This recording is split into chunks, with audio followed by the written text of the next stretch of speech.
Alright, we're going to try this again. I'm going to see how far I can get in about 5 minutes here. So we're going to finish at least lesson 14. We already started talking about sine, cosine, and tangent. There's your SOHCAHTOA and what that represents, or as Cameron said, TOA COSO. Whatever way you prefer is fine. We did our first example. If given an angle and one side length, you can use sine, cosine, tangent, whatever, to get you your remaining two sides. This is where we left off, something similar to example 2, so that you have something else to look at. I'm going to do one over here. Here's a right triangle. Of course, these only work with right triangles. And we're going to find x, which is our third side, and also angle A, which will be this corner up here. To find x, we don't need trig at all. Anytime you have two out of the three sides, you're going to use the Pythagorean theorem. So that's where we get 3 radical 5. You want an exact answer here. An estimate of a decimal is not going to work, because then we can't use trig with this number, or it's better to use this to plug into other answers. So we want our exact answer from the square root of 45 reduced to 3 radical 5. Anyways, to find angle A, again, we're going to use our two numbers here, 3 and 6. I've labeled them for us as our opposite and adjacent side. Here's the hypotenuse, which we also have. So technically we could use any trig function we want, but I'm going to use tangent because tangent is the one that's going to use the two labeled sides that I already know, the opposite side with the adjacent side. So my work to find angle A would be, first of all, the tangent always goes next to the angle. Since we don't know that, that's where our unknown is. Our A is always equal to our two side lengths, opposite with adjacent. That's why I have the 6 on top. To solve this in our calculator, I'm going to use the inverse button, which is the one that to work backwards given the side lengths to help me get my angle. So real quick, in your calculator, we're going to use the inverse button, as you can see there. Inverse of tangent, and then you put your two side lengths in, so 6 divided by 3, and then you just press enter in there. If for some reason you didn't get that answer, make sure that your mode is in degrees and not in radians, and so then you'll get your answer in degrees, which is 63.43 degrees approximately.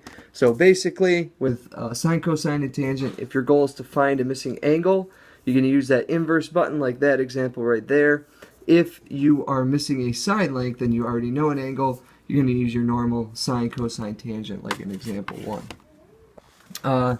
Your word problems will look like this. I drew a nice little person over here, but basically the guy's looking straight horizontally and it needs to look up, so there's your angle involved in these types of problems, and there is an example of that type of problem there and how they got their answer.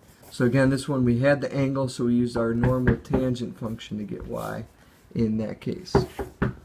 Okay, yes. Hold on. Here is there's Levi. What's up, buddy? The next part, rectangular and polar coordinates. Basically what this paragraph you should read through, but basically it tells us that the rectangular coordinates can be written like this, or this new fashion. This basically is your x and your y coordinate, just with a new little notation. They have these fun little hats on there, just to kind of make it look different than the letter I that we used to represent the square root of -1. Over here is our new polar coordinate, where we get the length is the first number, and then the degree measure is the second number. Now when you talk about degree measure, if we're positive, we're going to go counterclockwise around here, starting from this is my 0. And then if it's negative, we would go clockwise around to get to the same thing, -310. 360 minus 50 is where we get 310 from, because that was a 50-degree angle. So those mean, as you can read there, the same thing. Down here, they're talking about there's actually 4 ways to represent the same answer.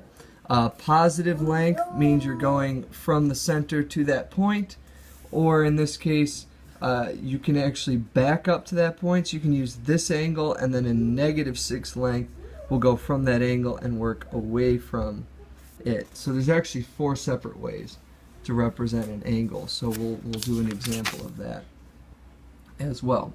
So here's your first example. This is going from rectangular coordinates, so -3, 2, which as we know is -3, 2 right there. Basically, -3 and 2, you have two of the three sides. The Pythagorean theorem will get you your third, which it'll show you right there. And then your missing angle, that's where we're going to use our inverse function to, with tangent in this case, because we have 2 on this side and -3 here. So 2/3, we get an angle measure. Now notice they use positive 3 just for a length. We don't need negative to worry about that right now, to give us this angle measure. So anyways, there's our length from the Pythagorean theorem. And then this number, where did it come from? Well, we have that angle, 34 degrees. That's what it be in this coordinate, but of course we want it over here in quadrant number 2. So we take our 180, which is over here to the left, and we subtract our 33. And so 180 minus 33.69 is going to give me that answer. Now again, there's 4 ways to label that.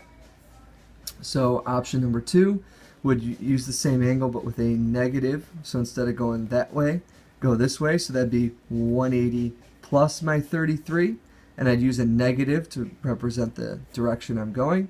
And then these two, you'll notice there's a negative in front of that length because we're going to use this angle that extends that line. So instead of going this way, it's going to back up. So we're going to use this angle, but back up the square root of 13 up here. So all 4 answers are related, but the negative signs are going to be different and those angles are going to be different. Okay, we can do another one in class if we need to. This is probably the more difficult one, so I was going to do another example of this. So to show you another example of this one, I'm going to come over to my paper here and we're going to talk about converting 12, and then we have our symbol for 190 degrees, something like that, because that's different than in the book. We're going to do that to rectangular form.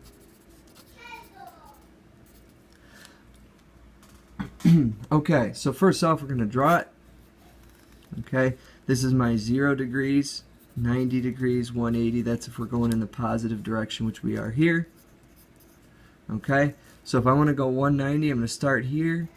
180 plus another 10 degrees, that gets me to 190. So this is my 190 degree angle and what it would look like. So I went an extra 10 degrees. This is a 10 degree angle right in there. This little piece right there. Okay, so now I'm going to make a little triangle out of this. A right triangle from wherever I stopped down. There's my right triangle. So this 12, that's the length of that line. So this is going to be 12. That's the hypotenuse of that triangle. And then we're going to find A, this side length, and B, this side length, because that's of course what we're looking for with this one. So we have a side length, so we're going to use sine, cosine, and tangent because we already have the degree measure as well. We don't need our inverse button. So to find B, B is the opposite side from my 10 degree angle, so I'd use the sine of 10 degrees would be equal to the opposite over the hypotenuse. Okay, so we would use our calculator. Nice. Okay, the sine of 10 and then times 12, because that was my denominator, and so we have B as 2.08 approximately. Okay, and to find A, let me get this calculator out of the way here.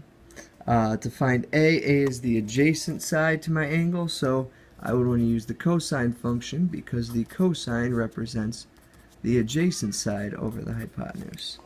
So I'm going to do 12 times the cosine of 10 degrees, and in my calculator, 12 times cosine of 10, 11.82 approximately.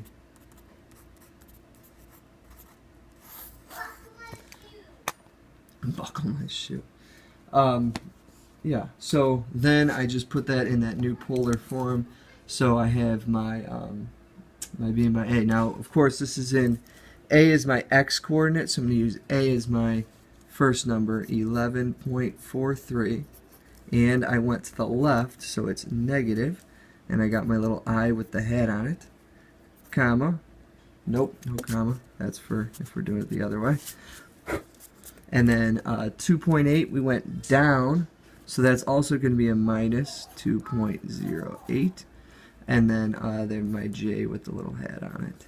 And there would be my final answer. And you can see that.